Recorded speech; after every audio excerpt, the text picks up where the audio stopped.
출애굽기 17장 1절에서 7절 말씀을 보겠습니다. 제목은 여호와께서 우리 중에 계신가라는 제목을 갖고 하나님의 말씀을 나누겠습니다.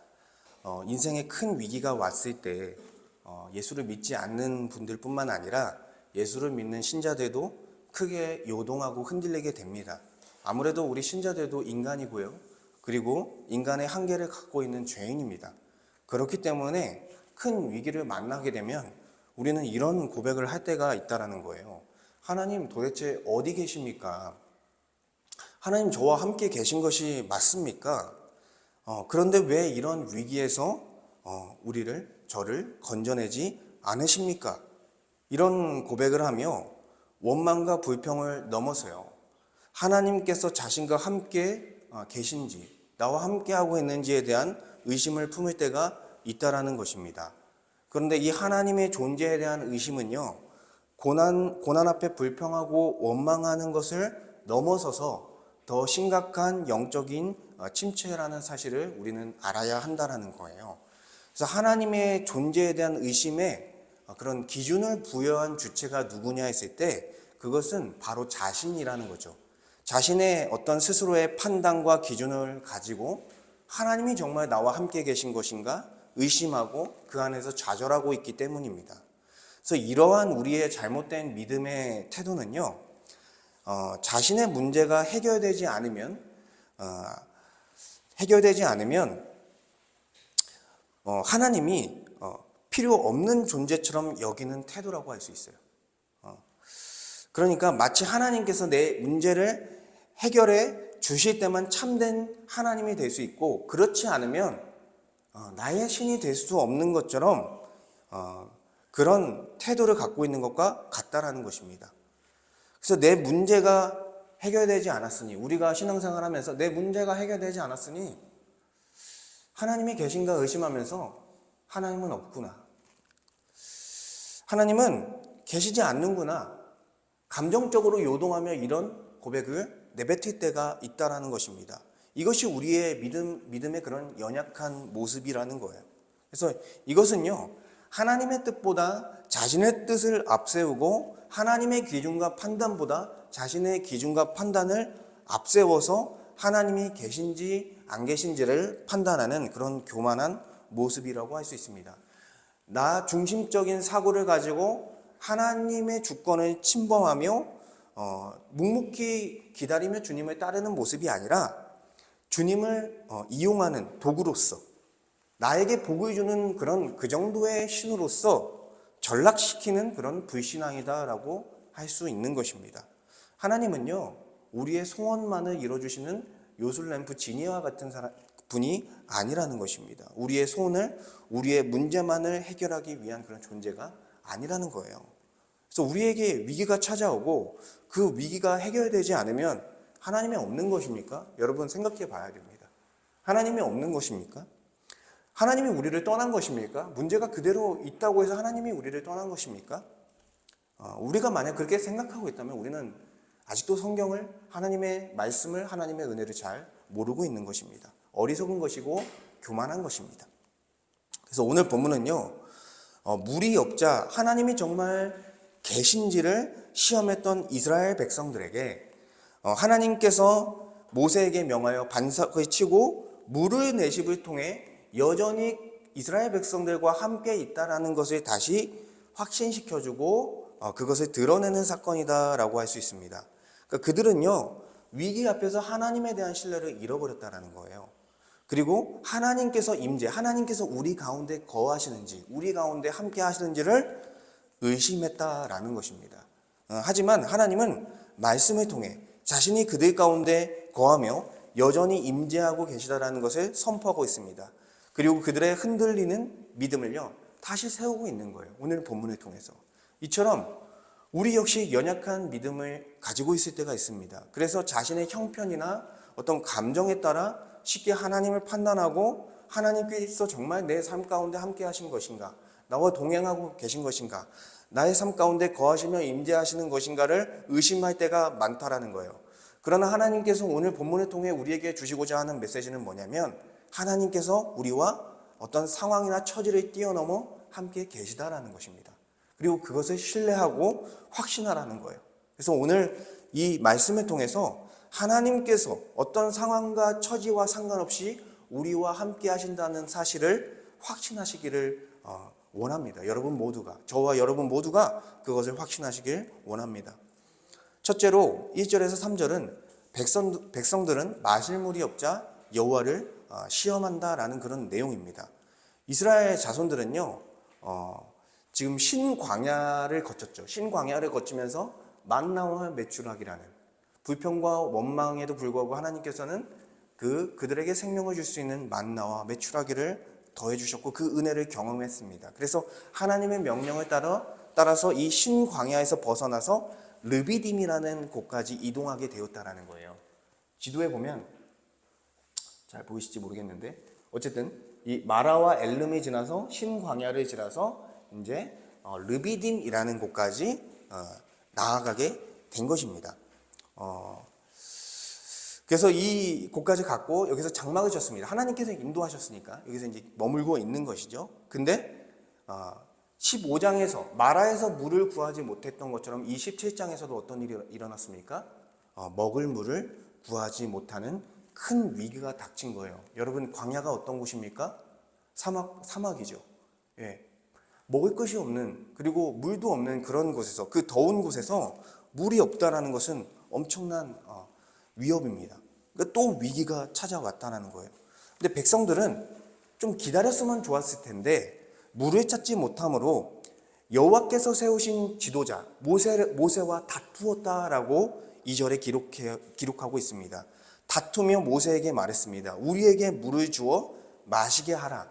우리에게 큰 문제가 생겼으니 우리의 생명에 큰 위협이 되는 문제가 생겼으니 모세 너가 우리를 인도하여 내었으니 이 문제를 해결해라. 종을 부리듯이 명령을 하고 있는 거예요, 지금. 그러니까 이러한 태도는 하나님의 백성의 그런 겸손한 태도가 아니라는 것입니다. 하나님은 어떤 분이셨습니까? 그들이 물이 없을 때 물을 주시고요. 양식이 없을 때 만나와 메추라기를 내려주시며 그들의 필요를 알고 그들의 필요대로 더해주신 분이 바로 여호와 하나님이다라는 거예요. 근데 당장 목이 마르고 갈증이 나니까 어떤 상황이 된 거예요? 그 은혜를 다 잊어버린 거예요. 다 까먹어버린 것입니다. 그리고 하나님께서 때에 따라 주실 것인데 기다리지 못하고 하나님보다 앞서며 하나님이 세운 모세를 책망하고 있는 것입니다. 그리고 모세와 다투고 있다. 그냥 단순히 다툰다는 정도가 아니에요. 보니까 뒤에 본문을 보면 돌을 던질 것처럼 하는 그런 위협을 또 하고 있다라고 보여집니다. 그러니까 모세는 200만 명이 넘는 그런 이스라엘 백성들을 혼자 상대하며 힘들었겠죠. 많이 힘들었을 것입니다. 그래서 모세가 그들이 우리에게 물을 마시게 하라는 그런 명령에 이렇게 반응합니다. 너희가 어찌하여 나와 다투느냐? 모세는 어떤 사람이에요? 여호와 하나님께서 세우신 지도자, 스스로도 그런 존재라는 걸 알았고 이스라엘 백성들이 그렇게 함부로 해서는 안 된다는 것을 알았다라는 것입니다. 그리고 너희가 어찌하여 여호와를 시험하느냐라고 설명하고 있는 것입니다. 여기서 먼저 모세와 다투었다라는 것은 뭡니까? 하나님께서 세우신 지도자에 대한 반발이고 이것은 결국 뭐예요? 하나님의 뜻과 인도 자체에 대한 반발입니다. 그리고 하나님에 대한 반발입니다. 그리고 물이 없다는 이유로 하나님을 시험한 거예요. 그래서 자신들의 필요를 채우기 위한 도구처럼 하나님을 대하고 있는 것입니다. 이것은 하나님을 주님으로 신뢰하는 것이라기보다는 조건부 신으로서 그 하나님을 이렇게 대하는 모습이다. 조건부로 시험하는 행위입니다. 하나님을 시험한다는 것은 하나님께서 무엇을 보여주시고 또 움직이시도록 강요하는 그런 태도라고 할 수 있습니다. 그러니까 자신의 상황과 필요를 기준으로 삼아서 하나님의 임재 여부를 결정하겠다라는 거예요. 나의 필요를 채워주면 하나님은 임재하시고 그렇지 않으면 하나님은 계시지 않는 것이다라는 어떤 교만한 태도로서 이렇게 시험하고 있다라고 모세는 해석하고 있는 것입니다. 그래서 이스라엘 백성들은 하나님을 자신들이 시키는 대로 하는 종처럼 길들이려고 한 것입니다. 이것은 얼마나 큰 교만입니까? 예배의 대상을 종으로 삼으려고 했던 거예요. 그래서 결국 하나님이 우리 뜻대로 행하시고 응답하시며 책임지셔야만 참된 신으로서 우리가 인정하겠다라는 식으로 강압적인 그런 태도와 자세로서 모세와 여호와 하나님 앞에 나아가고 있는 것입니다. 이것은요, 하나님의 주권을 분명하게 침범하는 일이에요. 하나님의 주권을 그들에게로 가져와서 그들이 하나님을 종으로 삼아 나를 위한 신으로 삼으려는 그런 우상숭배와 비슷한 모습이다라는 것입니다. 그러니까 하나님은 예배를 받으시고 인격적인 관계 속에 존중을 받으셔야 되는 이스라엘 백성들의 하나님인데, 자기 비위를 맞춰주는 어떤 조건부 신으로서 전락하도록 만들었다라는 거예요. 이는 곧 여호와 하나님을 이전에 그들이 애굽 땅에서 섬겼던 그 가짜 신과 같이 대하는 모습이다라는 거예요. 그들은 가짜 신이 그들이 원하는 것을 주지 않으면 신을 쉽게 바꿔버리는 습관이 있었다라는 것입니다. 이 신이 나에게 그런 복을 주지 않아? 그럼 다른 신을 섬겨야겠다. 애굽에 온갖 신들이 있었잖아요. 그러니까 그런 식으로 신을 어떻게 보면은 쇼핑하듯이 골라서 자신을 위한 그런 신으로서 대했던 것처럼 지금 하나님을 그런 불신앙적 방식으로 대하고 있다는 것입니다. 그러니까 내 필요를 채우는 수단으로서 하나님을 그렇게 비인격적으로 대하고 있다는 거예요. 얼마나 교만합니까? 근데 우리가 참 그렇죠. 그래서 이렇게 배은망덕한 이스라엘 백성들은 더 나아가서 이렇게 얘기하는 거예요. 모세에게 3절에 보니까 모세에게 대하여 원망하여 이르되 당신이 어찌하여 우리를 애굽에서 인도해 내어서 우리와 우리 자녀 우리 가축이 목말라 죽게 하느냐. 이건 뭐예요? 하나님께서 출애굽하여 내려주신 그 은혜를 모욕하고 멸시하는 그런 발언인 것입니다. 어떤 은혜를 베푸셨습니까? 영원히 애굽에서 종살이를 할 수밖에 없었던 그들을요, 하나님께서 10가지 재앙을 내리시며 애굽 사람들은 벌하시고 그들은 거룩하게 구별하여 보호하셨죠. 그리고 6월절 어린 양의 피로써 애굽 땅에서 나갈 수 있는 은혜를 마련하셨고요. 그리고 쫓아오는 애굽 군대를 홍해에서 멸하시며 그들을 위협했던 자들을 심판하셨습니다.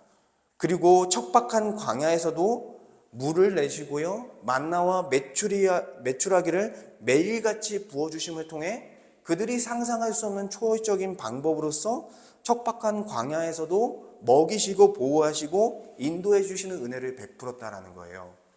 그러니까 하나님께서 지금까지 그들을 인도해냈고 구원해 주셨고 채워주시고 보호해 주신 은혜가 있음에도 불구하고 지금 목이 마르다는, 갈증이 난다라는 이유 하나 때문에 그 은혜를 아무것도 아닌 것처럼 지금 그 은혜 자체를 업신여기고 있다는 것입니다.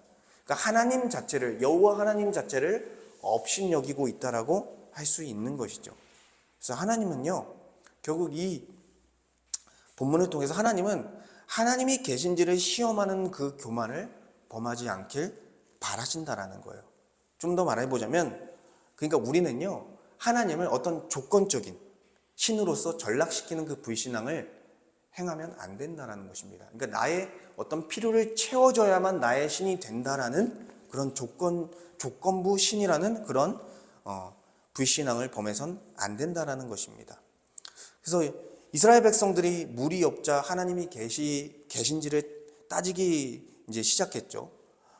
그것처럼 우리도 하나님께서 우리의 어떤 것을 채워주시지 않을 때 원망을 넘어서 하나님이 정말 나와 함께 계신 것인가 라는 그런 의문을 품고 의심을 하게 된다라는 것입니다. 내 뜻대로 나의 인생이 풀리지 않을 때 하나님이 정말 나와 함께 계신 것인가, 이런 의심 속에 하나님에 대한 불신을 갖게 되는 우리의 안타까운 신앙이 있다는 것입니다. 여러분 생각하셔야 되는 게 뭐냐면, 하나님께서 내가 원하는 대로, 내가 요구하는 대로 들어주시는 자동 응답기가 아닙니다. 자동 응답기가 아니라는 거예요. 그분은 주권자로서 우리의 인생을 그분의 계획에 따라서 인도하고 계실 뿐입니다. 근데 그 가운데 우리가 조금 어려운 일이 닥쳤다고, 힘든 일이 닥쳤다고 하나님께서 우리와 함께 계신 것인가 이렇게 의심한다면 그것은 분명한 불신앙이고요. 하나님의 선하심과 그 임자 가운데 우리를 선하게 인도하시는 것을 신뢰하지 못하는 모습이다 라고 할 수 있습니다. 그래서 하나님은요, 어떤 분이시냐면 우리의 삶이 잘 풀릴 때뿐만 아니라 막막한 광야 같은 그런 한복판을 지날 때에도 우리와 함께 계시는 주님이시다라는 거예요. 그래서 여러분이 그거를 분명히 아심에도 불구하고 저도 마찬가지죠. 근데 위기가 닥쳤을 때 어리석게도 이스라엘 백성처럼 이렇게 하나님의 주권을 침범하며 나의 이 문제를 왜 해결해 주지 않고 내가 원하는 것을 왜 들어주지 않냐며 불평할 때가, 그리고 하나님의 주권을 침범할 때가 있다라는 것입니다. 근데 하나님은 감사하게도 이스라엘 백성들을 여기서 치신다든지 정죄를 한다든지 어떤 징계를 한다든지 그런 모습이 보이지 않습니다. 오히려 다시 하나님이 누구신지를 보여줌을 통해서 그들의 믿음을 독려하고 있다라고 보여집니다. 그래서 두 번째로 여호와께서 반석을 치며 물을 내게 하시다라는 내용이 4절에서 6절입니다. 모세는 너무나 큰 위협을 받았습니다. 부르짖었습니다. 그래서 여호와 하나님께 내가 이 백성에게 어떻게 하리이까? 그들이 조금 있으면 내게 돌을 던지겠나이다. 지금 모세는 어떤 위협을 받고 있는 거예요? 그들이 자신을 죽일 것과 같은 그런 위협을 받고 있는 것입니다.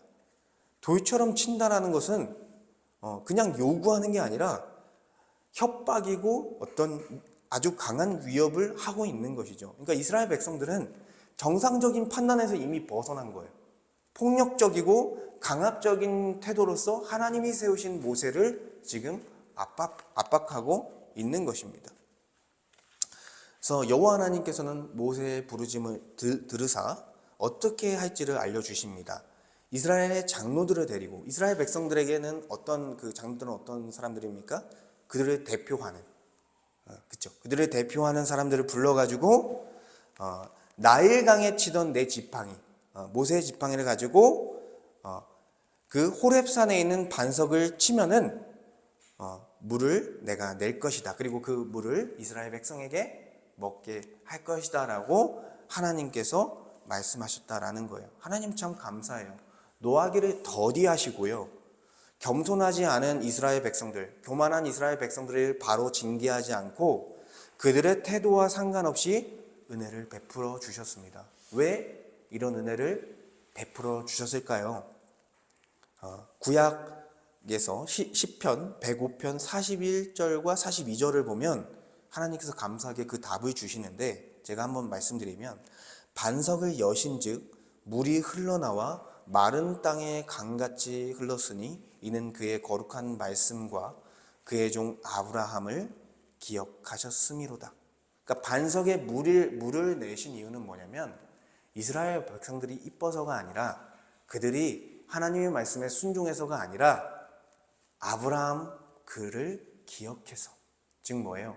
하나님께서 아브라함과 그의 후손들을 택하시고 그들을 나의 백성으로 삼고 그들을 내가 구원할 거다라는 언약의 약속을 맺으셨죠. 창세기 15장에서. 그래서 횃불 언약을 맺으시며 그 가축들을 쪼개시고, 원래는 그 계약을 맺을 때 그 언약의 당사자가 그 쪼갠 고기 사이를 양측 다 지나가야 되는데 그렇게 하시지 아니하시고 아브라함은 잠들게 하시고 홀로 횃불로서 그 쪼갠 고기 사이를 지나가시면서 내가 전적으로 너의 어떤 행위와 상관없이 전적인 은혜로서 너를 나의 백성으로 삼을 것을 약속해 주셨습니다. 이 언약을 통해서.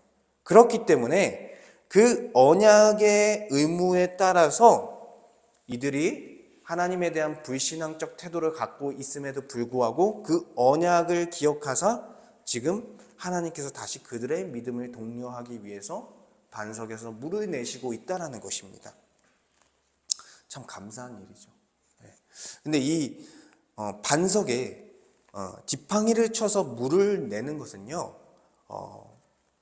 이 신약에서 그리고 성경 전체에서 예수 그리스도의 모형으로서 보여지고 있다라고 해석을 하고 있다라는 거예요. 먼저는 여호와 하나님 자체가 성경에서 어떻게 보통 묘사되냐면 여러 표현들이 있지만 그 표현들 중에 하나가 뭐냐면 사무엘 하 22장 2절을 보면 여호와는 나의 반석이시요. 그러니까 반석이라는 표현으로서 여호와 자체를 표현하신다라는 거예요. 그래서 여호와 하나님께서 이 본문에서도 보면요, 호렙산에 있는 그 반석 위에서 여호와 하나님께서 모세 앞에 서겠다라고 말씀하셨어요. 그러니까 이 반석 자체가 상징하는 게 뭐예요? 바로 여호와 하나님이시다. 근데 그 여호와 하나님이신데 이 신약에 가서는 여호와 하나님만 반석이라고 하지 아니하시고 고린도전서 10장 1절에서 4절을 보니까 형제들아 나는 너희가 알지 못하기를 원하지 아니하노니 우리 조상들이 다 구름 아래에 있고 바다 가운데로 지나며 이거는 이제 구름 기둥이 인도하고 홍해를 건넜으며를 얘기하는 거죠. 그리고 모세에게 속하여 다 구름과 바다에서 세례를 받고 이것도 홍해를 건넌 것, 그리고 다 같이 신령한 음식을 먹으며 이거는 만나를 받아 먹은 것을 얘기하는 것이고 다 같은 신령한 음료를 마셨으니 이게 바로 반석에서 물을 낸 사건을 가지고 와서 해석한 거예요. 신령한 음료를 먹었다.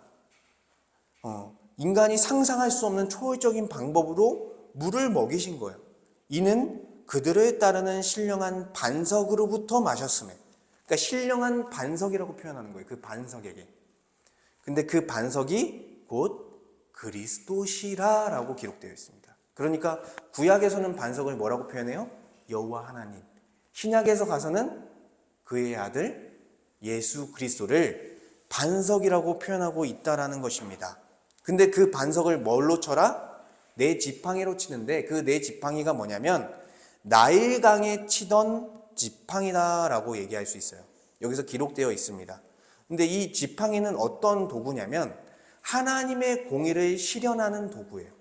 그래서 그 나일강의 침으로써 그 애굽 땅에 재앙이 내리겠죠. 물이 피가 되는 재앙이 내리겠습니다. 그것처럼 이거는 하나님의 공의를 실현함으로써 심판하는 그런 도구라는 것입니다. 결국 반석을 친다라는 건 뭐냐면 여호와 하나님과 우리 주 예수 그리스도를 치는 것과 같은 거예요. 그들이 죄를 범하였지만 그들이 불신앙적 태도로서 하나님께 대적했지만 그 죄에 대한 형벌을 대신해서 그 반석이 대신해서 심판을 받는다는 해석을 성경은 하고 있다라는 것입니다. 결국에는 십자가 형벌 대속적 죽음을 이야기하는 거예요. 이 반석을 지팡이로 친다라는 것은 그 반석이신 그리스도를 치시는 것, 결국 십자가 죽음을 의미하는 것입니다. 그것을 통해 뭐가 나온다?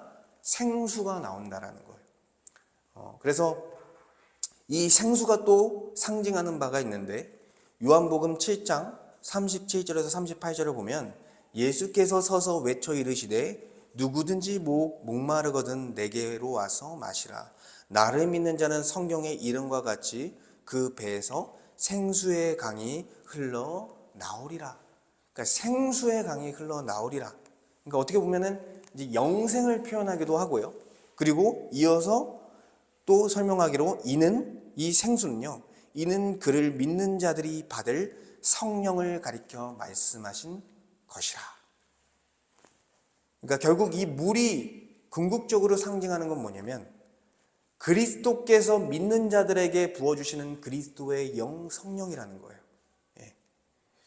그래서 이 성령을 부어주시는 것을 이제 이 반석을 지팡이로 치고 생수가 터져 나오는 것을 통해서 성경은 그렇게 해석을 하고 있다라는 것입니다. 성령은요, 결국 어떤 걸 의미하고 있는 거예요? 하나님과 우리 주 예수 그리스도께서 우리와 함께 하시다라는 사실을 알려주는 거예요. 우리 가운데 거하시며 우리 가운데 임재하시며 우리의 인생을 인도하는 주가 여호와 하나님과 우리 주 예수 그리스도가 되셨다라는 것을 성령님께서 성취해 주시는 것입니다.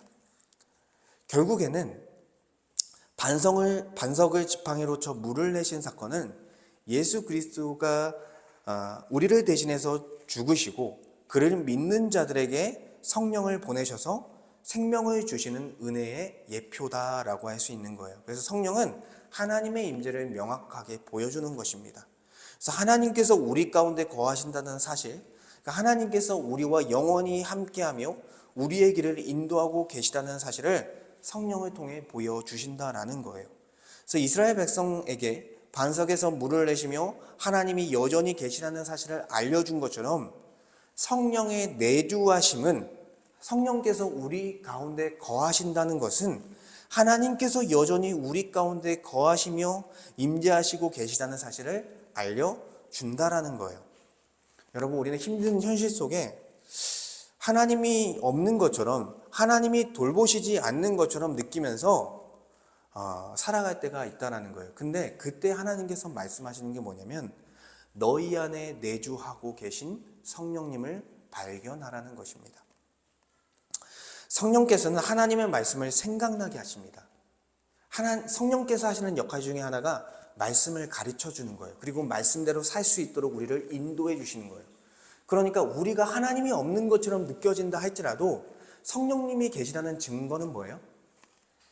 갑자기 말씀이 생각나게 되고 그리고 그 말씀대로 살아가도록 인도하는 바를 우리가 경험하게 되며 내 안에 성령께서 계셨구나라는 것을 우리가 다시 발견하게 된다라는 것입니다. 그리고 우리가 영적으로 무뎌져 있을 때에도 하나님께서 성령을 통해 어떻게 하냐면 그럼에도 불구하고 다시 하나님을 경외하는 방향으로 우리를 인도하신다라는 거예요. 그리고 그럼에도 불구하고 하나님을 다시 예배할 수 있는 방향으로 인도해 주신다라는 거예요. 무감각해서 하나님이 우리에게 말씀하시는지도 잘 들리지 않을 때 어떠한 방향으로든지 다시 회복할 수 있는 방향으로서 성령은 우리를 인도해 주신다라는 것입니다. 그래서 우리 안에 거하시며 어리석고 무지한 우리를 다시 인도해 가신다라는 거예요. 그래서 성령께서 함께 하신다라는 것은 우리의 상황과 환경과는 무관한 부분입니다. 하나님은 어떤 분이십니까? 더하기도 하시고 거두기도 하시는 분이에요. 그래서 우리의 처지와 상관없이 성령께서는 우리의 생각과는 다르게 계속 우리 안에 거하시고 계셨다. 그리고 사실 우리가 원하는 것이요, 우리의 신앙에 유익이 될 수도 있습니다. 그런데요, 우리가 원하는 것이 우리의 신앙에 결코 도움이 안 돼서 있어서면 안 될 것들이 있다라는 거예요. 그래서 우리에게 문제가 생겼을 때 그냥 우리는 하나님께서 우리의 신앙을 위해서 이런 상황 가운데 두셨구나라는 사실을 우리는 알고 그것을 받아들여야 되는 것입니다. 다 이유가 있는 것입니다. 물론 고통의 문제가 있기 때문에 어떤 개인의 고난의 문제가 있기 때문에 제가 함부로 말씀드릴 수는 없지만 실제로 하나님의 섭리 가운데 이유가 있다라는 거예요. 우리가 그것을 나중에 발견하는 경우가 꽤 덜어 있다라는 것입니다. 그래서 우리는 우리 안에 성령의 내주하심을 발견하고 이스라엘 백성처럼 갈증이 난다고 바로 여호와 하나님이 계신가 이런 의심 속에 빠지는 것이 아니라 묵묵하게 여호와 하나님을 신뢰하고 기다리며 그분의 인도를 기다리는 그런 자로서 있어야 된다라는 것입니다. 그리고 우리 안에 성령께서 계시다는 것을 확신하고 가야 된다는 거예요. 그래서 우리는 하나님께서 이렇게 성령을 통해 다시 우리의 신앙을, 우리의 믿음을 견고하게 해 주신다라는 것을 보게 되었습니다. 또한 하나님의 주되심을 침범하며 하나님을 자신의 종으로 삼으려고 했던 어리석은 과거를 다시 회상하며 그 어리석은 삶을 반성하고 다시 참된 믿음으로 우리는 회복해 가야 되는데 7절의 말씀, 세 번째로 모세는 그곳 이름을 마사 또는 무리바라 불렀다. 이 사건을 통해 우리가 다시 믿음으로 회복할 수 있는 은혜를 주셨다라는 거예요. 이것도.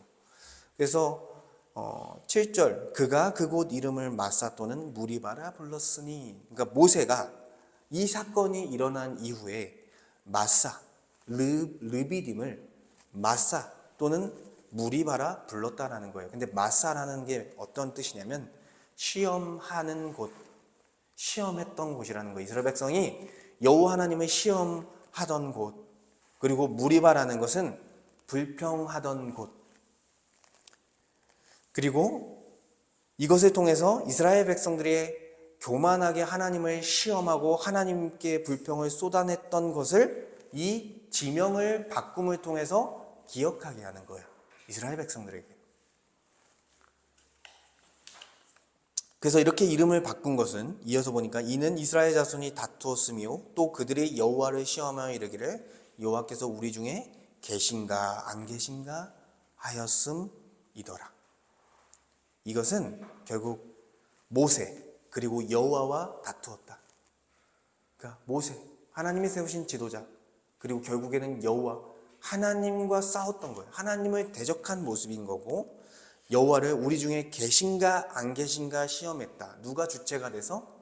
내 자신이 주체가 돼서 자기 중심적으로서 판단하면서 이것을 행했다라는 것입니다.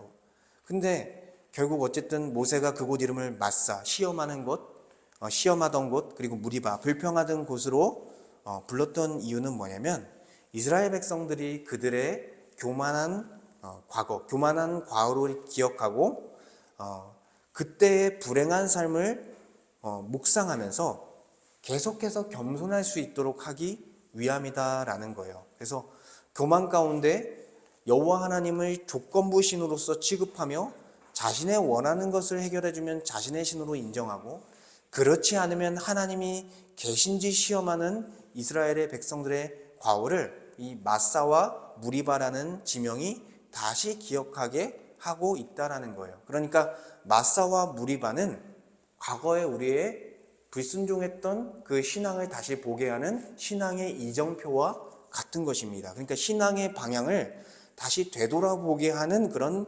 표지판이 된 것이다 라고 할 수 있어요. 그래서 하나님께 교만한 자는 어떤 모습이냐면 먼저는 하나님을 경외하지 않아요. 왜요?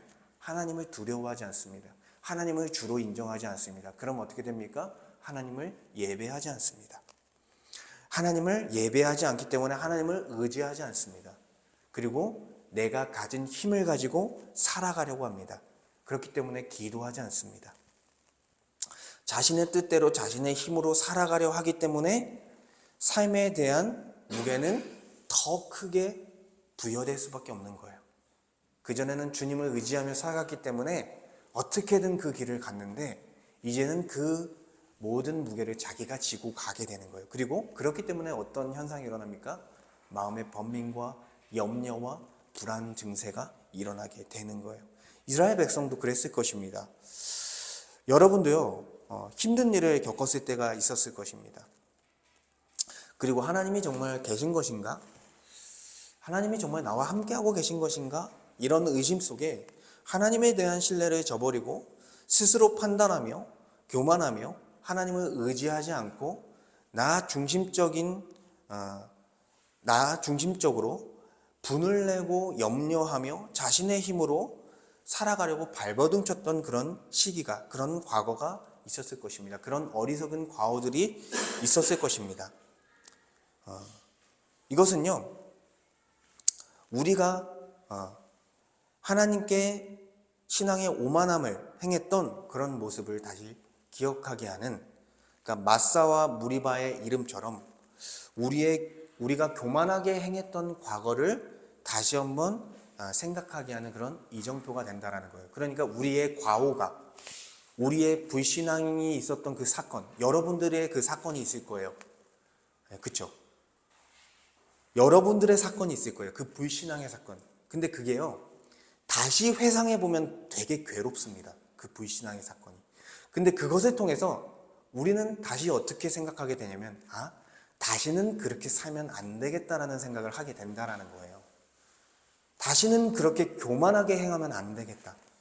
다시 그렇게 하나님이 없는 것처럼 살아가면 안 되겠다라는 생각을 그때 나의 과거의 사건을 보면서 다시 그렇게 우리는 겸손하게 된다라는 것입니다. 그러니까 우리의 과거의 사건조차도 하나님 앞에 불신앙으로서 나아갔던 그 사건조차도 하나님은 어떻게 하세요? 사용하신다라는 거예요. 우리가 다시 설 수 있도록, 우리가 믿음으로 설 수 있도록 다시 사용하신다라는 것입니다. 그래서 그때의 삶은 어땠습니까? 세상의 무게를 지고 있기 때문에 더 힘들었습니다. 그리고 더 염려로 가득 찼었습니다. 그리고 하나님을 신뢰하지 않았기 때문에 스스로의 고독과 그리고 그 무게를 버텨내야 했습니다. 그렇기 때문에 더 힘들었던 것이죠. 그리고 그것 때문에 더 분노가 나고 더 많은 염려가 있었던 것이죠. 그래서 그 교만했던 경험들은 다시 하나님 앞에 겸손할 수 있는 그런 이정표가, 그런 우리의 표지판이 된다라는 것입니다. 그래서 성령께서 함께 하시며 우리와 동행하며 동행하신다는 사실을 믿고 우리는 다시 주님을 의지해야 한다라는 거예요. 하나님과 우리 주 예수 그리스도는요, 가장 선한 길로 우리를 인도하십니다. 바로 물이 나지 않을지라도 분명히 우리에게 가장 선한 길이었다라는 거, 그것은. 그래서 우리의 신앙에 대하여 하나님께서 가장 관심이 많습니다. 우리의 인생에 대해서 우리보다도 더 관심이 많으신 분이 하나님이시라는 거예요. 그래서 우리의 신앙이 바르게 갈 수 있는 방향으로서 주님께서는 우리가 원하는 것을 채워주실 거예요. 다 채워주시지 않고 우리의 신앙에 가장 관심이 있기 때문에 우리의 삶을 이해하며 이것을 주었을 때 너에게 도움이 되겠구나, 너의 신앙에 도움이 되겠구나, 이것을 주었을 때는 도움이 되지 않겠구나라고 생각하면서 하나님은 주시기도 하고 주시지 않기도 한다라는 것입니다. 그래서 우리의 태도는 어때야 돼요? 겸손하게 맡겨드리는 거예요. 그리고 성령께서 함께 하신다는 사실을 확신하며 나아가는 것입니다. 그래서 오늘 말씀을 좀 정리하며 여러분이 힘든 현실 속에 하나님이 정말 계시는가?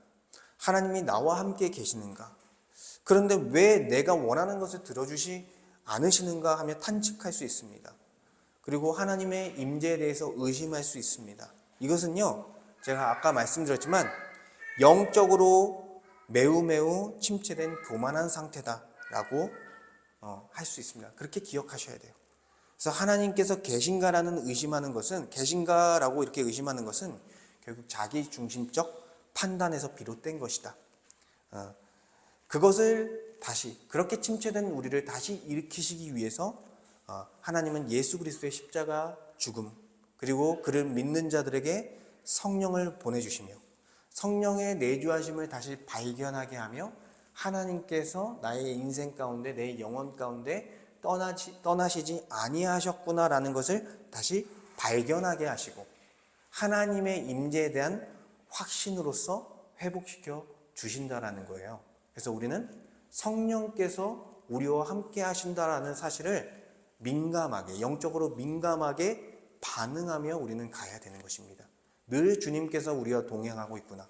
말씀으로서, 또한 말씀에 순종하는 방향으로서, 주를 예배하는 방향으로서 나를 인도하고 계시구나라는 것을 말씀을 의지하고 기도하며 민감하게 우리가 함께 동행해 가는 거예요. 그게 매우 중요한 것이죠. 또한 심지어 과거의 과오조차, 우리의 교만한 모습조차 하나님께서는 그것을 사용해서 겸손하도록 하셔서 하나님께 모든 것을 의탁드리며 살아가도록 한다라는 것입니다. 그래서 우리 성도님들 모두가 성령께서 동행하시는 그런 삶, 동행하시지만 그것을 확신하며 살아가는 삶을 사시기를 축복합니다.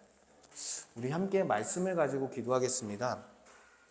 하나님, 우리가 힘든 현실을 마주했을 때 하나님께서 정말 계신 것인가? 정말 우리와 동행하고 계신 것인가? 근데 왜 이 문제들을 풀어주지 않는 것인가 하며 하나님께서 우리와 함께 계신지를 의심할 때가 있습니다. 자기중심적 판단으로서 하나님의 주권을 범할 때가 있습니다. 그런 교만한 우리를 되돌아보게 하시고 다시 예수 그리스도의 십자가 복음과 또한 예수를 믿는 자들에게 주신 그 성령을 통해 하나님께서 그럼에도 불구하고 나와 함께하고 계셨구나. 내 안에서 떠나지 않고 나의 길을 인도하고 계셨구나라는 것을 다시 발견하며 믿음으로 세워지는 은혜가 우리의 삶 가운데 가득하기를 기도하길 원합니다. 그리고 심지어 우리가 과거에 범했던 그런 실수와 과오조차도 그것을 다시금 되새기며 교만했던 삶이 얼마나 불행했는지, 또한 그것이 얼마나 비참했는지를 기억하며 겸손하게 우리의 삶을 맡겨드리도록 그런 돕는 도구로서 사용하시는 은혜까지도 생각하며 우리의 모든 삶을 맡겨드리며 성령과 함께 동행하는 인생이 되길 원합니다. 우리 함께 이 말씀을 생각하며 함께 기도하도록 하겠습니다. 아버지 하나님 감사합니다. 주님의 그 말씀을 따라서 하나님께서 믿음을 주시고 또한 살아간다고 하지만 여러 가지 어려움과 고난, 큰 위기의 상황을 만났을 때 흔들리고 넘어지는 우리의 모습을 보게 됩니다. 하나님이 정말 나와 함께 계신 것인가? 하나님께서 나의 인생을 돌보시고 있는 것인가? 하나님께서 왜 이 문제를 해결하시지 않고 그냥 두시면서 나를 괴롭게 하는가? 이렇게 탄식하며 정말 불평과 원망을 쏟아내며 또한 자기 중심적 판단을 가지고 하나님은 나에게서 떠났구나, 하나님께서 나를 돕지 않는구나 생각하며 교만한 마음으로 하나님의 주권을 침범했던 우리의 과거가 있습니다. 또한 우리가 그럴 때가 또 있을 것입니다. 주님, 그럴 때 정말 성령께서 우리와 함께 하시는 사실을 다시 발견하게 하여 주시옵소서. 예수 그리스도의 십자가 죽음, 또한 그 복음을 믿는 자들에게 보내주신 성령께서 그리스도의 영이 우리의 영혼 가운데 함께 하시며 떠나시지 아니하시고 영원히 함께 하시고 있었다는 사실을 발견하게 하여 주시옵소서. 하나님께서 말씀하시는 바를 보며 하나님께서 그 말씀을 생각나게 하고 또한 그 말씀에 순종하게 하며 또한 다시 예배할 수 있도록 도와주시며 다시 하나님을 경외할 수 있도록 도와주시며 또한 하나님의 말씀에 순종하며 살아갈 수 있도록 도와주시는 성령의 임재를 경험하며 하나님께서 성령을 통해 나와 함께 계셨구나, 나는 떠났다고 생각했는데 하나님은 떠나시지 않고 나와 언제나 늘 함께 계셨구나라는 것을 다시 확신하며 우리가 믿음으로 서는 은혜가 있기를 원합니다. 또한 과거에 교만했던 그 과거들을 곱씹으며 회상하며 돌아보며 겸손하게 다시 그 비참한 현실로, 다시 그 불행했던 삶으로 돌아가지 않기 위해 겸손하게 우리의 삶을 주께 맡겨드리며 성령과 함께 동행하는 그러한 귀한 인생을 살기 원합니다. 믿음으로 세워주시고 우리가 성령과 함께 동행하며 우리가 묵묵하게 기다리며 주님께서 먼저 인도하실 것을 기다리는 그러한 성도로서 성장해 나갈 수 있도록 은혜를 베풀어 주시옵소서.